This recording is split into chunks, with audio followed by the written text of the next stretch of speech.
सुप्रभात बच्चों। आज मैं पढ़ाऊंगी कक्षा 10 को। कक्षा 10 के बच्चों, आपका 2 पाठ पूरा हो चुका था। आज आपका तीसरा पाठ मैं प्रारंभ करने जा रही हूँ, जिसका नाम है नैतिक मूल्यानि। नैतिक मूल्य का मतलब होता है बच्चों मॉरल वैल्यूज़, मतलब वो बातें जो हमें हमारे जीवन को सुचारू रूप से जीने के लिए आवश्यक होती हैं। आइए जाने पाठ का परिचय। नयन, नीति और न्याय तीनों समानार्थक शब्द हैं। इनमें अंतर केवल इतना ही है कि नयन नपुंसक लिंग है, नीति स्त्रीलिंग है और न्याय पुल्लिंग है। ये तीनों शब्द संस्कृत की नी धातु से निष्पन्न हैं, जिसका अर्थ है आगे बढ़ना या ले जाना। नीति न्याय का ही दूसरा रूप है। यह धर्म से भिन्न है, लेकिन धर्म से कम कल्याण करने वाली नहीं, मतलब कि धर्म के समानार्थक ही यह भी कल्याण करती है। इसका संबंध इस लोक के जीवन से है और धर्म किसका होता है? पारलौकिक जीवन से। बहुत से ऐसे कार्य जो ना तो धर्म के अंतर्गत आते हैं और न ही न्याय की सीमा में, इनकी गणना हम नीति के अंतर्गत करते हैं और इन्हीं नैतिक बातों को ही हम नैतिक मूल्य कहते हैं। ठीक है, वो अच्छी बातें जो ना तो हमारे धर्म और ना ही न्याय के अंतर्गत आती हैं, उसे हम किस श्रेणी में रखते हैं? नीति के श्रेणी में। अब आइए देखते हैं। प्रस्तुत पाठ में नैतिक मूल्यों को विस्तार से समझाया गया है तथा उनका धर्म से संबंध भी बताया गया है। प्रत्येक व्यक्ति को नैतिक मूल्यों को जानकर व समझकर उनका पालन करना चाहिए। नीति का स्वरूप एवं नीति ग्रंथ। जिस मार्ग से कार्य करने से मनुष्य का जीवन सुंदर और सफल होता है, उसे नीति कहते हैं। नीति पूर्वक व्यवहार से केवल मनुष्य या समाज का ही कल्याण नहीं होता, अपितु इसके अनुरूप आचरण करने से प्रजा, शासक और संपूर्ण संसार का कल्याण होता है। प्राचीन काल से ही नीतिकारों ने नीति वाक्यों की रचना की, अतः साधारण लोग भी व्यवहार के लिए नीति वाक्यों और नीति श्लोकों को कंठस्थ करते हैं। जैसे चाणक्य नीति, विदुर नीति, विदुलोपाख्यान, पंचतंत्र, शुक्र नीति, नीतिसार, नैतिक मूल्यानि, नीति द्वष्टिका, भल्लाट शतक, नीति शतक, बल्लाल शतक, दृष्टांत शतक आदि संस्कृत के ये प्रमुख नीति ग्रंथ हैं। नीति वाक्य का मुख्य प्रयोजन। किसी भी राष्ट्र के साहित्य में उसके प्रारंभिक काल से ही यह विश्वास प्रचलित था कि नीति परितोष काव्य का एक मुख्य प्रयोजन है। इसीलिए प्लेटो, अरस्तु, पेटर, होरेस इत्यादि पाश्चात्य विद्वानों ने भी काव्य के अनेकानेक प्रयोजनों में नैतिक विकास एवं संतोष को काव्य का एक मुख्य साधन माना है। नैतिकता की आवश्यकता। नैतिक मूल्यों से व्यक्ति की सामाजिक प्रतिष्ठा बढ़ती है। नैतिकता से ही व्यक्ति, समाज, देश और विश्व का कल्याण होता है। नैतिक आचरण से मानव में त्याग, तप, विनय, सत्य, न्यायप्रियता आदि गुणों का विकास होता है।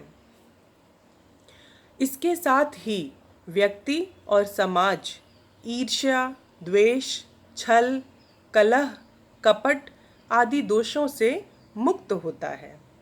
इनके द्वारा, इन्हीं नीतियों के द्वारा, नैतिक बातों के द्वारा। अब आइए देखें दूसरों का हित। नैतिक आचरण का मुख्य उद्देश्य परहित साधन है। नैतिक आचरण से युक्त मनुष्य अपनी हानि करके भी दूसरों का कल्याण करता है। अपनी हानि यानी अपना नुकसान करके भी वो परहित यानी दूसरे के लिए भला करता है। समाज में प्रचलित रूढ़ियाँ सबके हित के लिए नहीं होती हैं, इसलिए प्रबुद्ध विद्वान इसका विरोध करते हैं, क्योंकि इन रूढ़ियों से समाज के केवल कुछ वर्गों को फ़ायदा होता है, बाकी लोगों को नहीं। इसलिए जो पढ़ा लिखा प्रबुद्ध समाज है वो इन रूढ़ियों का विरोध करता है। परंतु ऐसा करने पर भी नैतिक मूल्यों में कोई परिवर्तन नहीं होता।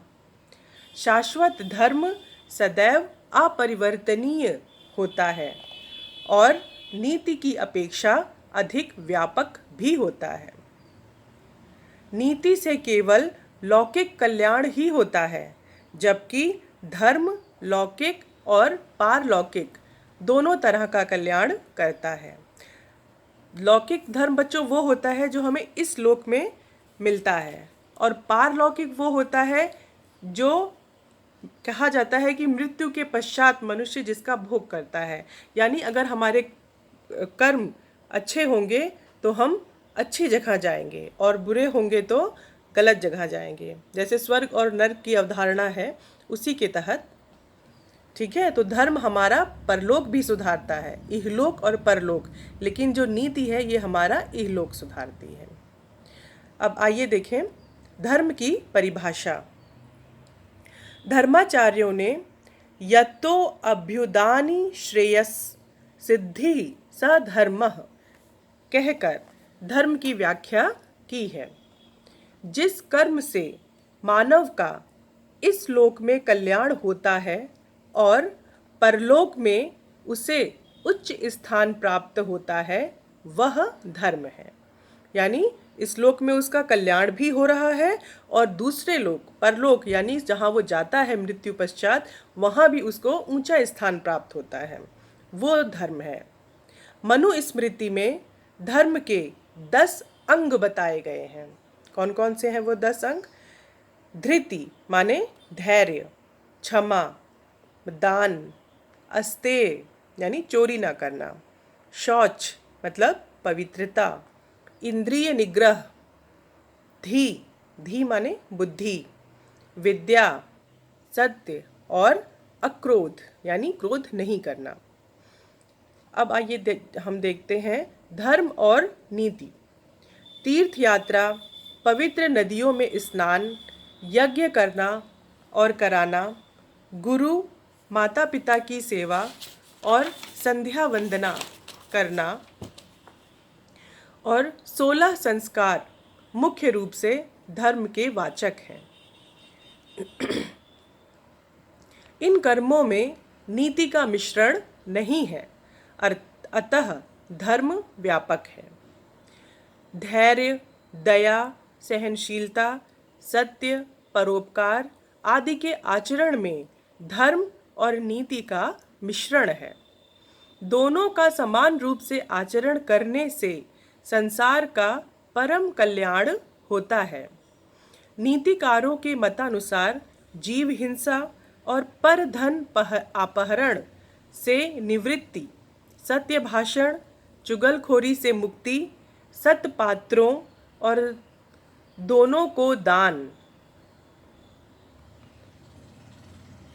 लोभ का त्याग, दया, सहनशीलता, परोपकार, श्रद्धा, गुरुजनों में अनुराग, विनयशीलता आदि नैतिकता के गुण हैं।